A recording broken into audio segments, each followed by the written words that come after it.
If anyone out there is like me from Roslyn Academy in Nairobi, Kenya, I might as well tell you that I'm wearing Mr. Unger's tie. I went to a reunion of some sort in Texas some years back, and somehow I won a contest of some sort, and the prize was Mr. Unger's tie. So if anyone else out there remembers, our trig teacher, my trig teacher, maybe he was your trig teacher, maybe he was someone else's trig teacher. Anyway, I'm wearing his tie if you are from Roslyn Academy and remember Mr. Unger. But let's talk about Kant. We're here today for Kant. We're in the Grounding for the Metaphysics of Morals, the Ellington translation published by Hackett. And on pages 41 and 42, Kant clarifies that there is only one categorical imperative and talks about the use of the three different versions. Now, I think maybe the smallest mistake you could possibly make with Kant is to think that the kingdom of ends statement of the categorical imperative is a fourth version. No, it's a different version of the different version of the third version of the categorical imperative. A bigger Kant mistake would be to think that there is more than one categorical imperative. It's actually still a fairly small Kant mistake, but there is definitely only one categorical imperative. Kant says, the aforementioned three ways of representing the principle of morality, the three categorical imperative versions, the three versions of the one categorical imperative. The aforementioned three ways of representing the principle of morality are at bottom only so many formulas of this very same law. One of them by itself contains a combination of the other two. Nevertheless, there is a difference in them, which is subjectively rather than objectively practical. There is a distinction between the three versions of the categorical imperative, but they're all representing the principle of morality, and they are really just three different formulae of the same law. It is intended... the difference is subjective rather than objective, meaning they're all telling us the same thing, the different versions of the categorical imperative, but they make a difference to us. They make a difference to how we understand and respond to moral law. To elaborate, there is a practical difference in them. It is intended to bring an idea of reason closer to intuition in accordance with a certain analogy and thereby closer to feeling. All maxims have, namely, 1. A form, which consists in universality, and in this respect the formula of the moral imperative is expressed thus. Maxims must be so chosen as if they were to hold as universal laws of nature. 2. A matter, viz., an end, and here the formula says that a rational being, inasmuch as he is by his very nature an end, and hence an end in himself, must serve in every maxim as a condition limiting all merely relative and arbitrary ends. 3. A complete determination of all maxims by the formula that all maxims proceeding from his own legislation ought to harmonize with the possible kingdom of ends as a kingdom of nature. There is a progression here through the categories of the unity of the form of the will, its universality, the plurality of its matter, i.e. objects, its ends, and the totality or completeness of its system of ends. The unity of the form of the will, the plurality of its matter, the totality or completeness of its system of ends. But one does better if in moral judgment he follows the rigorous method and takes as his basis the universal formula of the categorical imperative. Now that's interesting. I don't even remember I don't remember this line from Kant before. I hope I remember it well after today. One does better if in moral judgment he follows the rigorous method and takes as his basis the universal formula of the categorical imperative. And if you have no idea what I'm talking about, I'll explain everything in a moment. At least I'll try. Act according to that maxim which can at the same time make itself a universal law. That's version 1 again.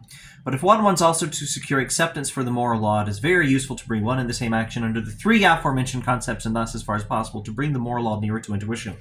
Now, what the heck is he talking about? Let's see if I can explain. Okay, there's only one categorical imperative. It is the requirement that we act according to moral law, that we do what is right for its own sake and not merely for some personal advantage we may think accrues to us as a result of acting rightly. The categorical imperative states, 1, act only according to principles. Kant keeps using this term maxims.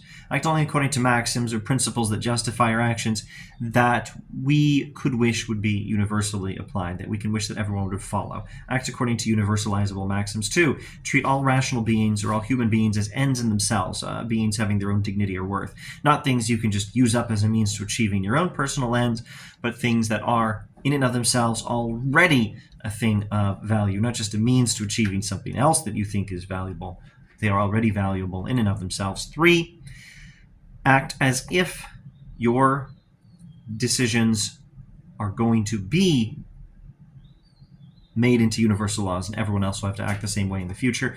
Or act, another way of saying the third version, act according to principles that are consistent with the kingdom of ends. And go back and to previous videos on the kingdom of ends. I'm not going to pause to explain that. I'm already interrupting myself enough as it is. Okay, so that's the categorical imperative versions 1, 2, and 3. And Kant says, well, there's only one, and these are the three different versions, and they look at different aspects of morality. The first one looks at the universality of moral law. Version 1 looks at the universality of moral law. Version 2 looks at the goals to be achieved by our actions and says that treating all human beings as in and of themselves valuable is a limitation on whatever goals we attempt to achieve in our actions. The third one is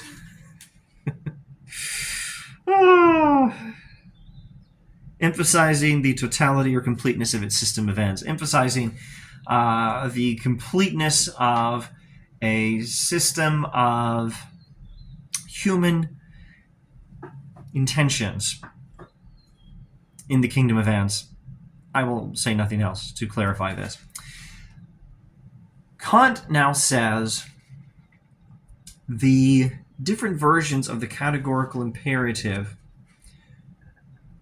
are useful for bringing an idea of reason closer to intuition. Now, what does that mean? Making it easier for us to see what's right. That's what it means. The different versions of the categorical imperative are there to make it easier for us to see what's right without having to go through a long logical process. I would like to say this a bit differently, though. I would like to say, first of all, let's quote something else he says. The different versions of the categorical imperative are useful to secure acceptance for the moral law. In other words, only the first version by itself would have been sufficient. But when we have these other versions, it's easier to see what is right and to do what is right when we call attention to these other things. Now, let me say it in my own way. It is easier to know what is right when we have to when we are able to think of these different aspects of morality. The different versions of the categorical imperative call attention to different aspects of morality. The universality of moral law, or the goal of moral law, which is to recognize all human beings as ends of themselves. And it's useful to have in mind these different aspects of morality to help us be more able to see what is right and to choose to do it. I would also add something I don't think Kant is actually saying here, but I think this is true. I find this true in my own life. If I'm trying to figure out what is right, and I'm trying to do it Kant's way, sometimes it's easier to think through what is right in terms of version 1 of the categorical imperative. Is the principle behind my actions something that could be universalized? But sometimes I find it easier to think through version 2 of the categorical imperative. Am I treating all people as valuable in and of themselves? Am I treating all human beings as ends of themselves? And here's something else Kant does not say. I think for most of us, most of the time, it is easier to know what is right if we focus on version 2 of the categorical imperative. I actually seem to be disagreeing with Kant here a little bit. I think we know what is right more easily, usually if we're treating all people as ends in themselves. I think that's the easier way for most of us to know what is right most of the time. But if there's ever any doubt, fall back on version 1 of the categorical imperative, act according to universalizable principles.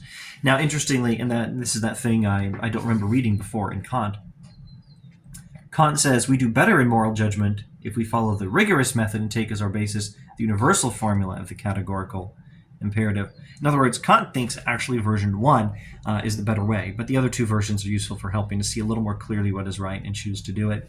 Anyway, the different versions of the categorical imperative are all expressing the same moral requirement, and they're looking at different aspects of morality to make it a little easier for us to see what is right and to do it. That's the point of giving three different versions of the categorical imperative, and Kant says version 1 is the best, but the others are very useful for helping us see what is right and choose to do it. And I actually tend to think version 2 is the best, at least for most of us most of the time. It's a little easier to work with version 2 than to work with version 1. And now I shall end this video. I'm sorry, I rambled. Well, Let me know if you watched all the way to the end. Thanks for watching. More Kant coming up next time.